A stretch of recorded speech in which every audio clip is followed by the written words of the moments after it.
America అధ్యక్షుడు Donald Trump గురించి చర్చించుకుంటూ ఆ గొడవలు తారాస్థాయికి వెళ్లాయి. పరస్పరం దాడులు చేసుకున్నారు. గొడవతో ఓ యువకుడు తన చెవిని కోల్పోయాడు. ట్రంప్ గురించి జరుగుతున్న వాడివేడి చర్చలో తన రూమ్మేట్ చెవిని పూర్తిగా కొరికేశాడు. చేతివేళ్లను మేలేసి విరిగిపోయేలా చేశాడు. కాలివేళ్లను కూడా చితక్కొట్టాడు.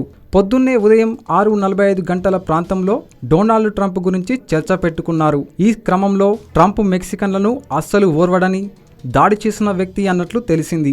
అయితే బాధితుడు ట్రంప్కు మద్దతిచ్చాడా లేక వ్యతిరేకించాడా అనే విషయం మాత్రం పోలీసులకు తెలపలేదు. వారిద్దరూ మాట్లాడుకునే క్రమంలో చిర్రెత్తిపోయిన మరో యువకుడు వెంటనే దాడి చేశాడు. చెవి కొరికి పారేయడంతో అతడు గట్టిగా అరుస్తూ పెట్రోల్ బంకులోకి పరిగెత్తాడు. ఘటనా స్థలాన్ని చేరుకున్న పోలీసులు అతడి తెగిపోయిన చెవి భాగాన్ని తీసుకొని ఆసుపత్రికి తీసుకెళ్లి వైద్యులకు అందించారు. వైద్యులు దాన్ని తిరిగి అతికించారు. ప్రస్తుతం అతడి పరిస్థితి నిలకడగా ఉంది. దాడి చేసిన వ్యక్తి కోసం పోలీసులు గాలిస్తున్నారు.